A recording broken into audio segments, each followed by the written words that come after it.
Good morning, everyone. Welcome to my spoken English and phonetics lesson. As you might be aware, this is a subscriber lesson. Only my subscriber can join. Other people, other learners, non subscribers, only can watch it. They can like it, they can give a heart shaped liking, and they cannot join. So, if you'd like to join, dear viewers, what you have to do is just visit my account and sign up from there. It's very easy, and sign up cost is only 10 US dollars. It's for a month, so every week there would be an hourly lesson, 1 hour lesson every week, and it will be for 4 weeks. So that's the information how you can sign up. What you can learn from this lesson: number one, the techniques how you can develop your fluency and spoken English, and also basic phonetics, especially British IPA. It is important for all learners to develop their pronunciation. And another word, phonetics. All right. So let's wait a while until I get my subscriber. So bear me a moment.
Okay, I'm back, Devious.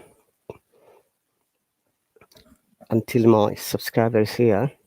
So once again, if you haven't met me before, and if you're watching for the first time, this is RahatAli, a part-time TEFL certificate teacher from England. I was not born here, but I migrated here 17 years ago, which means I came to this country in 2004, and since that time I've been living here. Okay, and as I said, I teach English grammar, spoken English, IELTS coaching, and basic British IPA. It is really an amazing matter once again when I see different kinds of people come to my live stream and they comment, they ask a lot of questions, and literally I try to read and answer them back. And that is one of my features. So when I make public live stream, I read your comments and I try to answer straight away. If a question or a comment is not relevant, then I just ignore it. All right. So once again, bear me a moment, please. I need to check something urgently. And if you see the heart shape symbol, dear viewers, you see, just touch it once to support me. I'll be back in a moment.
Okay, David, I'm back. I was checking some of the important messages for my subscribers who have subscribed for this lesson. However, if a subscriber doesn't attain the lesson, still I need to continue because that's the time I've given for the student or the subscriber. So let's move on.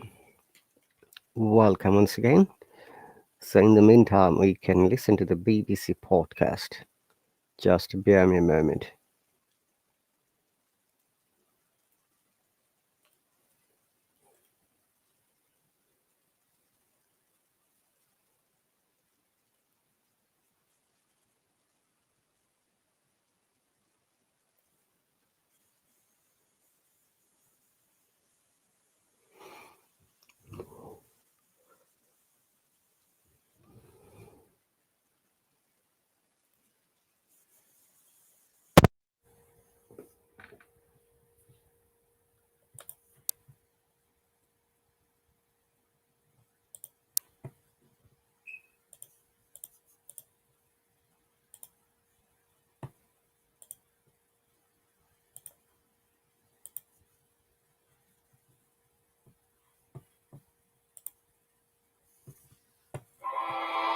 Minute English from bbclearningenglish.com.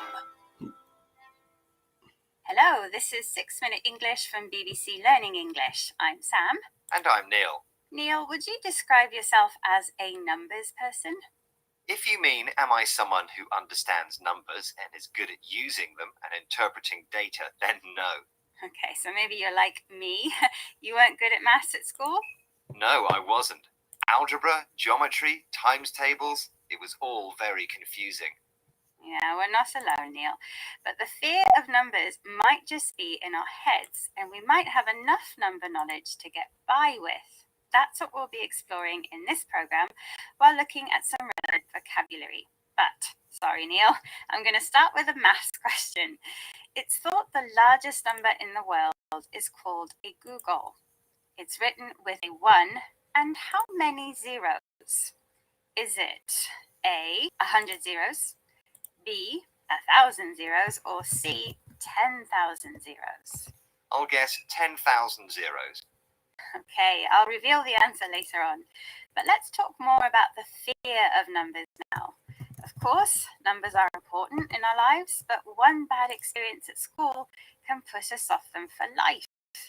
Put off means make someone dislike something. What put me off maths was it was not only complicated, but very theoretical, not very practical, useful for real-life situations. And the problem now is it's easy to be fooled by fancy figures that we get told about. This is something the Y Factor program on BBC World Service has been exploring. They spoke to Charles Seif, who's an author and professor at New York University, who explained why we're at the mercy of people who throw numbers at us. Because we are primed not to question numbers, certain people have learned that numbers are perhaps the most powerful tools for deception. Advertisers, marketers, politicians who try to convince the public through spurious oratory have learned that the thing that they can't get challenged on is numbers, or a challenge is ineffective. Interesting words from Charles Seif there. He explains that numbers might be a powerful tool for deceiving people. Many of us are primed, so told to behave in a certain situation and in a certain way, not to question numbers, accept them as fact. Yes, and this is dangerous. So when politicians, for example, do good and effective public speaking, known as oratory, the information they give could be spurious. That means false, not correct or inaccurate. But numbers are more persuasive. They make you believe something is true. So, unless you're confident with numbers, you're unlikely to challenge the facts and figures that you're given. So, Sam, if I said to you that 10% of the 10 million people who eat meat have a 20% chance of being 5% overweight, would you challenge that? I'd have to go away and work that out. As I said, Neil, I'm not a numbers person. Even talking about numbers makes me anxious. Well, interestingly, The Y Factor program explained that girls are more anxious about learning maths. Even if they feel more nervous about maths, they aren't any worse with numbers than their more confident classmates. It's just the fear that's stopping you. Well, maybe, but one bad experience can knock our confidence and ability to use maths. Take comfort from Paula Miles, who teaches statistics to psychology students at St Andrews University. She told the Y Factor that she thinks there's no such thing as a numbers person. There is no such thing as someone who's a number person or not.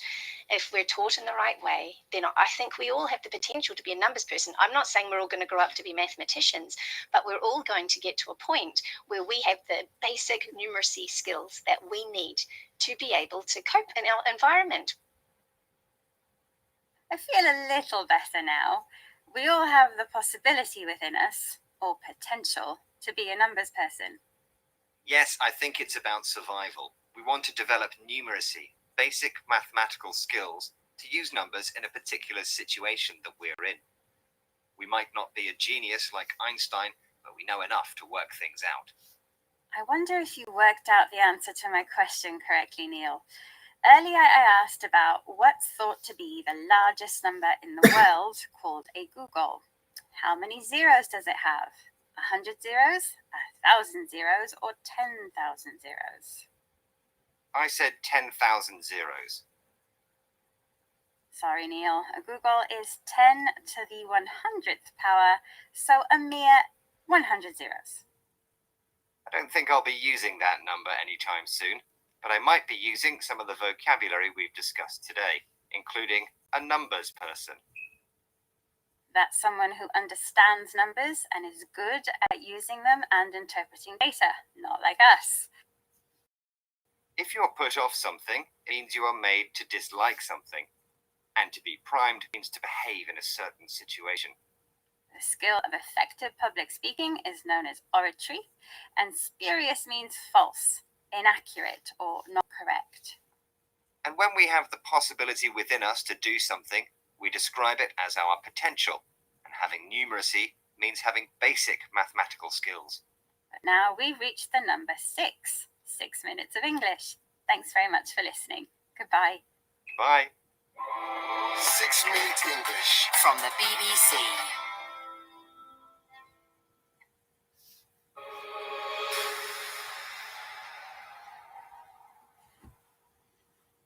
Okay, dear viewers, that is BBC 6 Minutes English. Let's move on. It appears that my subscriber is possibly not joining. However, I need to continue this lesson for at least 50 minutes more. Stay connected and keep listening to my BBC podcast.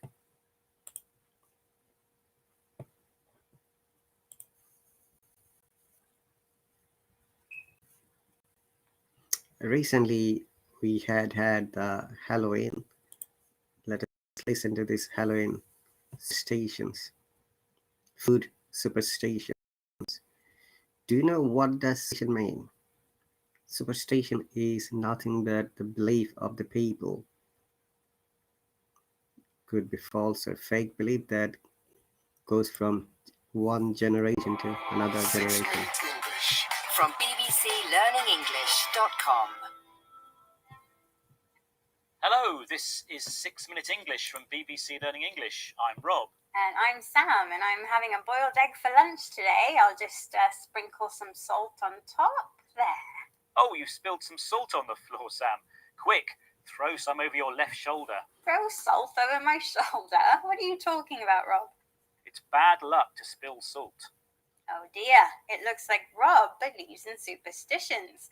Old beliefs which are based on magic and mystery rather than science. Many superstitions are connected to food, as we'll discover in this program. Right, like throwing salt over your shoulder to stop bad luck. Oh, come on, Rob. You don't really believe that, do you? Well, lots of people do believe food superstitions, including otherwise rational, scientific people. For example, have you ever blown out the candles on a birthday cake and made a wish? Or thrown rice over the bride and groom at a wedding? Yes, to both of those. Maybe I'm more superstitious than I thought. Well, before we find out, it's time for a quiz question about another famous food festival, Halloween. That's when people carve scary faces into pumpkins to frighten away evil spirits. Yes, right. The tradition of carving pumpkins, or jack-o'-lanterns as they're called in the United States, started out as a Celtic festival in Ireland, but it was the Americans who started using pumpkins. So what vegetable did the Irish originally use to scare away ghosts? Was it A, turnips, B, potatoes, or C, squash? I'll say B, potatoes. Okay, Sam, we'll find out the right answer later on. What's for sure is that cultures around the world have been connecting food and magic for thousands of years, and over time it's created some strange beliefs. Here's food historian Tasha Marks describing one unusual superstition to BBC World Service programme, The Food Chain. When you have superstitions and they sort of mix with science and health and medicine, and one of the examples of that would be something like garlic, which we all know garlic wards off vampires, but it's also been thought to ward off the evil eye. And if you come across the term the evil eye, it's a sort of blanket term that sort of applies to any bad luck. Tasha says that garlic is believed to ward off vampires, meaning to repel or stop someone from harming you. According to this superstition, garlic also keeps away the evil eye, bad luck, or magical spells with the power to cause bad things to happen. Tasha describes the evil eye as a blanket term for any bad luck. Just as a real blanket covers the different parts of your body, a blanket term is a phrase that's used to describe many examples of related things. But food superstitions aren't only about bad luck. They also give our lives meaning. Jonty Rajagopalan owns a tourist agency in Hyderabad, India, where she introduces visitors to some of the city's food traditions. Here she's talking with BBC World Service's The Food Chain about a tradition connected with the Hindu New Year. Can you spot the different tastes she mentions?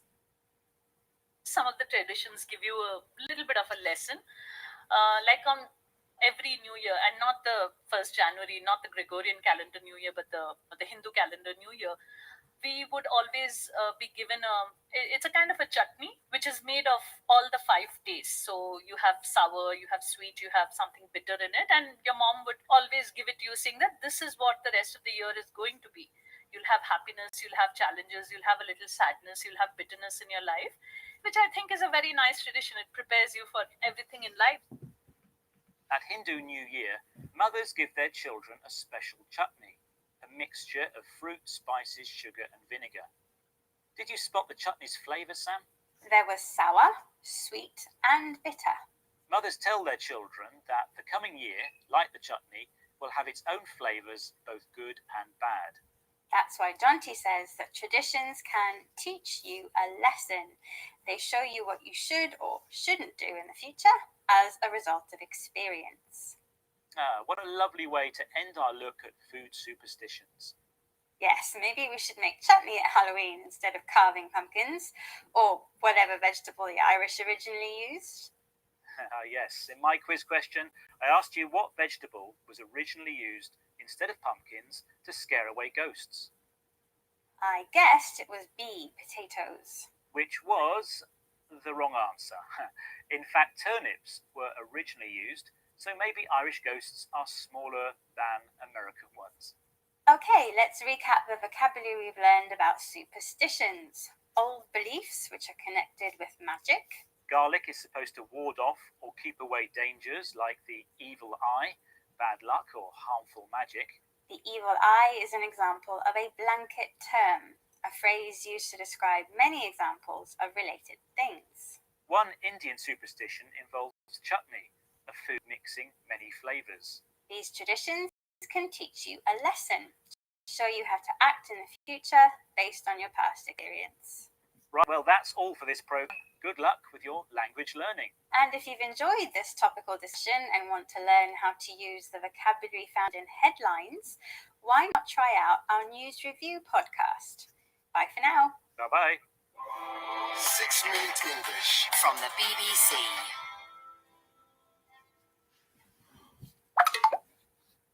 Okay, dear listeners, that's the another 6 minutes English BBC podcast. Let's move on to the next one.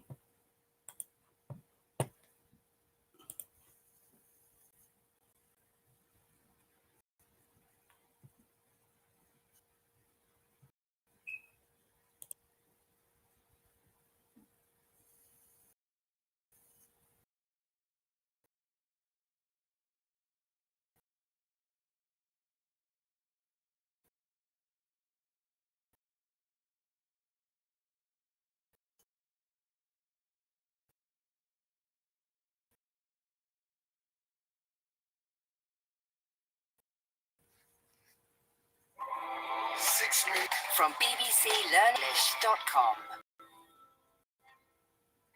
Hello, this is 6 Minute English from BBC Learning English. I'm Neil. And I'm Georgina. In this program, we're talking about something that always surrounds us: noise. Yes, whether it's the natural sounds of birdsong, the wind blowing, or man-made noise like traffic or music, there's always something we can hear. Of course, there are sounds that we like to hear, and then there are those sounds that really grate, annoy, or irritate. Like the beeping sound on a reversing lorry or someone drilling a hole in the road. Indeed, soon we'll be looking at the language of noise and hearing about ideas for making the world a quieter place. But let's kick off with a question about the measurement of sound, which is in units called decibels. According to a guide by the World Health Organization, what is considered the highest level we can be safely exposed to for a maximum of 8 hours? Is it A, 55 decibels, B, 85 decibels, or C, 125 decibels? I imagine it's quite low, so I'll go for A, 55 decibels. Well, as always, I'll reveal the correct answer later. Now, let's sound out what people know about sound. Starting with Julian Treasure, the founder of the Sound Agency. He spoke to the BBC World Service programme People Fixing the World. He discussed why noise is a form of pollution and it's bad for our health, but we don't always realise. Sound has powerful effects on us all the time, even though most of the time we're not conscious of it because we've kind of got into the habit of suppressing our listening. There's so much noise around us in cities that we get into the habit of ignoring it. Now, that's not a great thing when the noise is having a bad effect on us. Julian makes a good point that sounds affect us all the time, even when we don't realise. We're not conscious of it, so we're not aware of it, but it is there. It may be irritating us, but we don't stop to think what it is that's annoying us. As Julian also said, we get into the habit of ignoring sounds. When you get into the habit of something, you start doing something regularly without even thinking about it. And another habit we get into is suppressing our listening, so preventing or stopping ourselves from hearing the noises. But experts have found this isn't good for us. That noise in the background can lead to stress and mental health issues. Yes, we all need some peace and quiet. Of course, there are many techniques for reducing and absorbing noise. For example, trees are grown by motorways to absorb the traffic noise. At a large rock concert, acoustic screens are put up to stop the sound being heard too far away. All sound ideas, good ideas. But let's head to the world's noisiest city, Mumbai in India, where honking car horns are a big problem. I love the sound of that word honk, a short, loud sound, but I don't like the actual noise. The People Fixing the World programme discussed this problem and met a woman who's been working for years to try and reduce noise levels and create quiet zones. She's Samairu Abdul Ali from the Awaz Foundation, and she explained why honking horns was a hard thing to control. Honking and noise in general in India is a medium of expression, of sadness, of happiness, of every kind. This is what I was told when I started working, that these are all Western ideas to want to control noise. Indians love noise, and it's about the noise, it's about the color, it's about the laughter and happiness. We don't want to be like the West, those kind of dull, boring people who don't express themselves the way we do. I like how honking a horn isn't just for road safety. It's almost another language. People express themselves or show how they feel by sounding their car horn. To control this noise, to be quieter, is considered a Western idea. But Samairu is trying to change drivers' behavior and, after much effort, even got the police to run a campaign. If noise levels at traffic lights went over 85 decibels, the lights would remain on red for longer. Sounds like a good idea. There's much more about this on the BBC's Fixing the World webpage. So, Neil, you just mentioned 85 decibels. Is that the answer to the question you asked earlier? Earlier I asked, according to a guide by the World Health Organization, what is considered the highest level we can be safely exposed to for a maximum of 8 hours? I said 55 decibels. Well, it's actually 85 decibels, Georgina. Bad luck. The permissible time for safe listening decreases as sound levels increase. So, for example, a sound as high as 100 decibels, the level produced by a subway train, can be safely listened to for only 15 minutes each day. Well, that's good to know. Now let's recap on some of the vocabulary we've been discussing, starting with great, spelt Grate. It means annoy or irritate. When we are conscious of something, we are aware of it. And when we get into the habit of something, we start doing something regularly, often without even thinking about it. Suppressing describes preventing, stopping, or reducing something. Honk is the short, loud sound a car horn makes, like this. Honk. I can hear you coming, Neil. Finally, to express yourself means to show how you feel. Well, I must express my sadness because we're out of time now. But there are lots more 6-minute English programs to enjoy on our website at bbclearningenglish.com. We also have an app you can download for free from the app stores and where you can download this program. And of course, we are all over social media. Thanks for listening and goodbye. Goodbye. 6-minute English from BBC Learning English.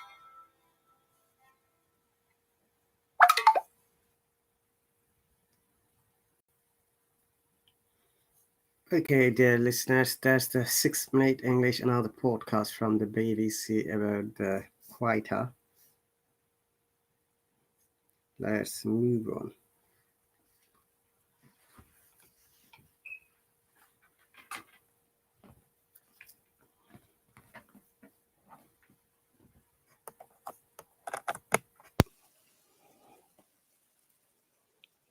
So I reckon that my subscriber is not going to join me. However, I need to continue 35 minutes more. Just bear me a moment before I start the next feature. I need to check something.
Okay. Excuse me once again. Jack, exact, actually, apple. Then A with a longer sound. You can see there are two dots, which means it should be a bit longer sound, like yacht, father, arms, burn, army. Dear viewers, once again, because this is the British IPA, you'll not be able to listen to R sound in many cases. So, for example, the words like burn and army. So, what do you pronounce instead of R? We pronounce vowel sound instead of R. And the third line is, you can see the reverse A, which means it's a short sound, a boat.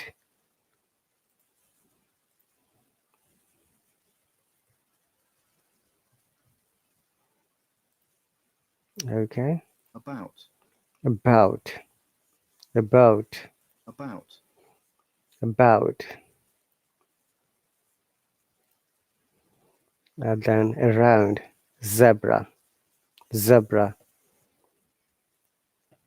So about, around, zebra.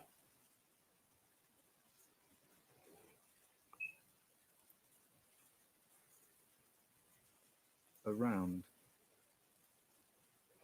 And zebra, the last A is a sure sound.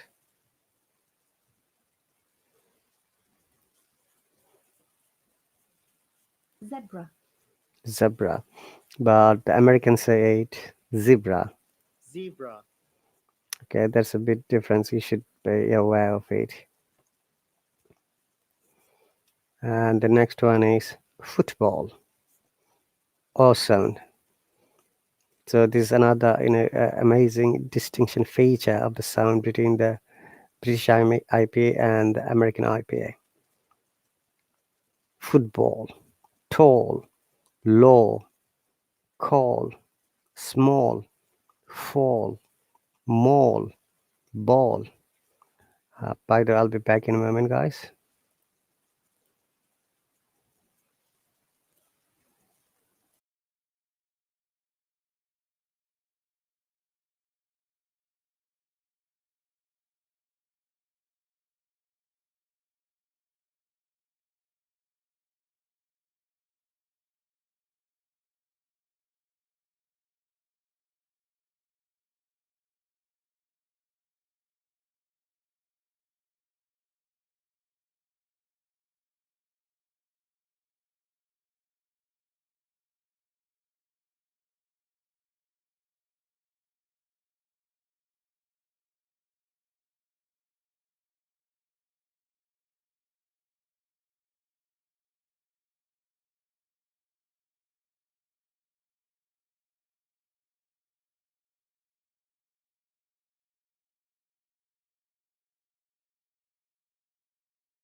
So the next one is football, tall, low, cold, small, fall, mall, and ball.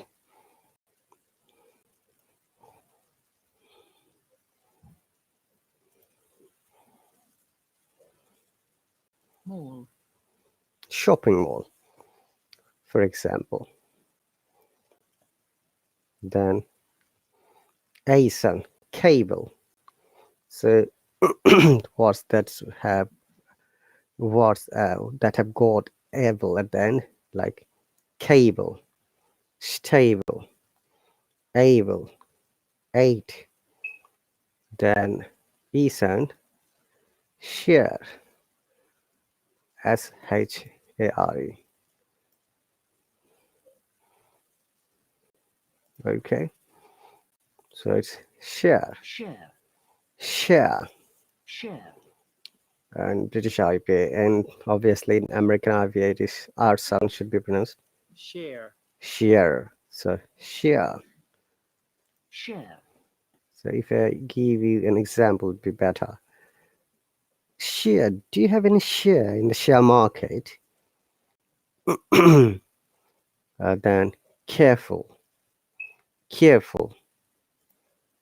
Okay.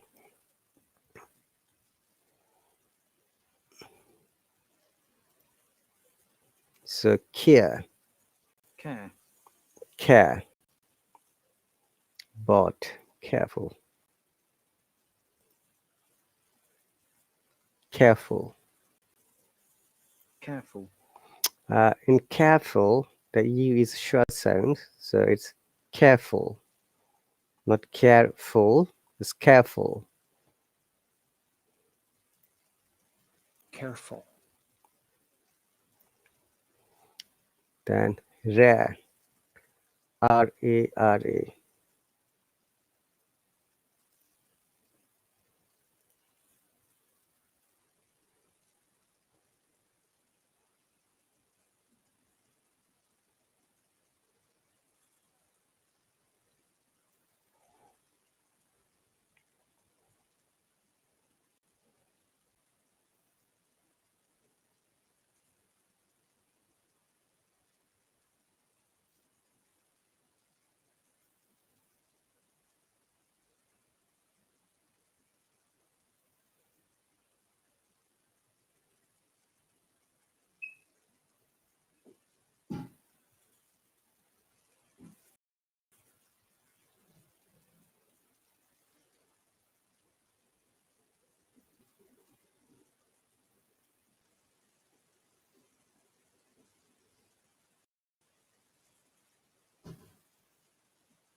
Okay, that would be the end of this today's lesson, dear viewers. Thank you very much for joining.